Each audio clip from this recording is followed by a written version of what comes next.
Bharatiya Janata party के साथ सरकार रहने के बावजूद उन्होंने कभी दंगा फैलाने वाले को, समाज में बदअमनी फैलाने वाले को छोड़ा नहीं, बहुत सख्ती से पेश आए।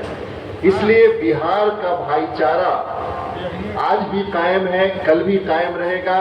नीतीश कुमार ने जो हमारे बुजुर्गों की विचारधारा थी, हमारे बड़ों का, अकाबरीन का जो नजरिया था, महात्मा गांधी जी का हो, मौलाना अबुल कलाम आजाद का नजरिया हो, सरदार पटेल जी का हो, डॉक्टर अंबेडकर का हो, उसी नजरिए पे मुल्क को लेके चल रहे हैं, बिहार को लेके चल रहे हैं। लेकिन इसके साथ साथ हम बिहार वाले इस बात को बर्दाश्त नहीं कर सकते कि हरियाणा में गरीब मुसलमानों के घरों पर बुलडोजर चलाया जाए, उत्तर प्रदेश में गरीब मुसलमानों को गोलियां मार दी जाए और सड़क चलते हुए लोगों की इस्मतें लूट ली जाए, मणिपुर के अंदर बहू बेटियों को नंगा घुमाया जाए, मस्जिदों के ऊपर माइक लगेगा या नहीं लगेगा इसका सवाल खड़ा किया जाए, हमारी बेटियां दुपट्टा ओढ़ेंगी या नहीं ओढ़ेंगी इस पे सवाल खड़ा करे, और ये सब सवाल इसलिए खड़ा किया जाए कि हिंदू मुसलमान मुल्क में होता रहे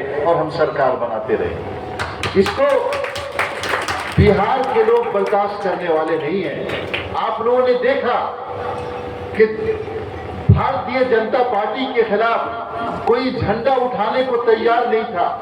आज से 1 बरस पहले कोई बोलने की हिम्मत नहीं कर रहा था कि सीबीआई आ जाएगी, ईडी आ जाएगी।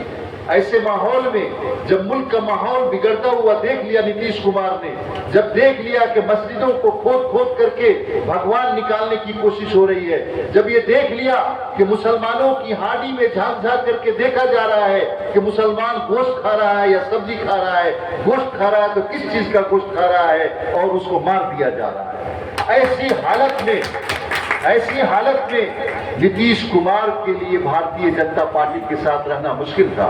उन्होंने झंडा उठाया और बगैर इस बात की परवाह किए हुए कि क्या करेगा सीबीआई, क्या करेगी ईडी, और क्या करेगा इनकम टैक्स, और क्या करेगा होम डिपार्टमेंट, उन्होंने झंडा उठा लिया। मेरे भाइयों, झंडा क्यों उठाया नीतीश कुमार ने? किसके लिए उठाया? झंडा उठाया इस मुल्क के लिए। कोई मुसलमानों पर एहसान नहीं किया उन्होंने इस मुल्क की रिवायत को बचाने के लिए, इस मुल्क की संस्कृति को बचाने के लिए और इस मुल्क के कदरों को बचाने के लिए, जो महात्मा गांधी ने जो संस्कृति दी, जो सरदार पटेल ने दी, जो मौलाना अबुल कलाम आजाद ने दी, जो डॉक्टर अंबेडकर ने दी। हम बिहार वालों को नीतीश कुमार ने जगाया, और आपको ये देख करके हैरत हो रही होगी कि जब नीतीश कुमार ने झंडा उठाया तो पूरे देश में, पूरे मुल्क में भारतीय जनता पार्टी, आइए तशरीफ लाइए, भारतीय जनता, ये आसान नहीं है, ये आसान नहीं है। मैं कारवानी इत्तेहाद और भाईचारा लेकर के नीतीश कुमार जी के मर्जी से इसलिए निकला हूं कि इस समाज में जब तक नफरत रहेगी तब तक बीजेपी को कोई खत्म नहीं कर सकता। बीजेपी की टीआरपी है कि समाज में हिंदू मुस्लिम करो, समाज में नफरत बांटो और सरकार बनाते रहो, इससे ज्यादा उनको कोई मतलब नहीं है। हम मुसलमानों ने कभी इस पे गौर नहीं किया कि भारतीय जनता पार्टी के बीमार विचारधारा को कैसे खत्म किया जाए। हम चाहते तो हैं कि ये लोग सरकार में ना आए, लेकिन कैसे होगा इस पे कभी गौर नहीं किया। इसलिए मेरे भाइयों, हम लोगों को गौर करना पड़ेगा। हम लोगों को ऐसे लोगों पर निगाह रखनी पड़ेगी जो समाज में नफरत बांटने का काम करते हैं, और नफरत मजहब के नाम पर बांटा जाता है, नफरत मंदिर और मस्जिद के नाम पे बांटा जाता है।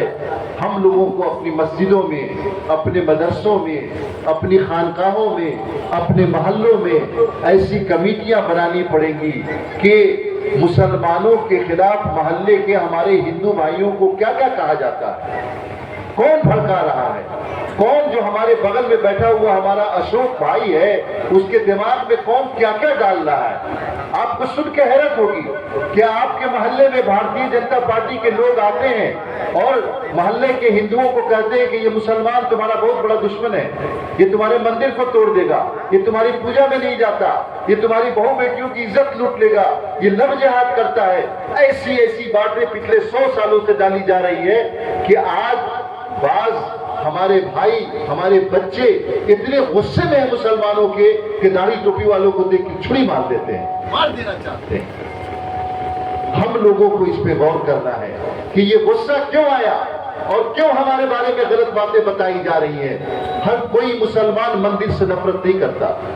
मुसलमानों की ये जिम्मेदारी है कि जिस तरह मस्जिद की हिफाजत की जाए उस तरह मंदिर की भी हिफाजत की जाए, है ना जिम्मेदारी मौलाना। लेकिन मोहल्ले के लोगों को क्या बताया जा रहा है, हम तो जाके कहते नहीं इस बात को, हमारा मंदिर है इसकी सुरक्षा करना मेरी जिम्मेदारी है। वो तो समझता है कि मुसलमान तोड़ देगा। ऐसी ऐसी बातें बताई जा रही है। इस पे हम लोगों को अपने मस्जिदों में बैठ करके, अपने मदरसों में बैठ करके गौर करने की जरूरत है कि जो लोग कल तक हमारे साथ उठ बैठ रहे थे, जो हमारे बच्चे हमारा सम्मान करते थे, हमको झुक झुक के आदाब प्रणाम करते थे, वो बच्चे नफरत क्यों करने लगे? क्या उनके दिलो दिमाग में बैठाया गया, गलत गलत बैठाया गया? इसलिए मेरे भाइयों, हमको समाज में भाईचारा बनाना पड़ेगा।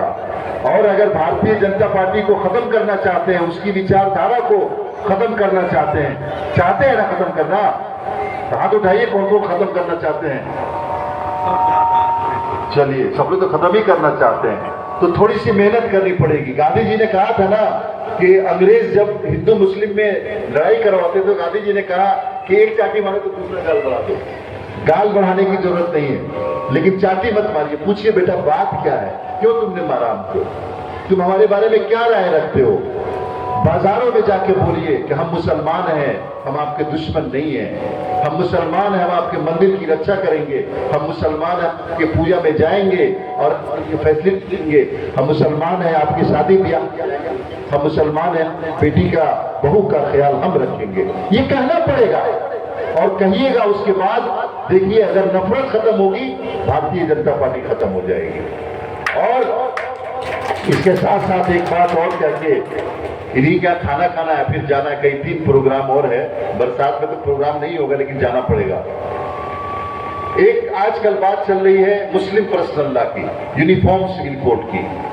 नीतीश कुमार जी ने all India Muslim personal law board के डेलीगेशन से मिल करके साफ साफ उन्होंने कहा है कि कोई दलितों के पर्सनल लॉ को, कोई कबायलियों के यानी आदिवासियों के पर्सनल लॉ को, कोई हिंदुओं के पर्सनल लॉ को, कोई सिखों के पर्सनल लॉ को, कोई मुसलमानों के पर्सनल लॉ को छेड़ने की कोशिश करेगा, नीतीश कुमार उसको बर्दाश्त नहीं करेंगे और किसी भी हाल में उसको छेड़ने नहीं देंगे। इसलिए हम लोगों को बहुत होशियार रहना है और हमारी लड़ाई नीतीश कुमार जी लड़ रहे हैं। हमको समाज में भाईचारा बना के रखना है। भाईचारा बनाइएगा तो जो नफरत फैलाने वाले लोग हैं खत्म हो जाएंगे। और एक बात याद रखिए कि इस्लाम की फितरत में कुदरत ने लचक दी है, जितना ही दबाओगे उतना ही उभरेगा।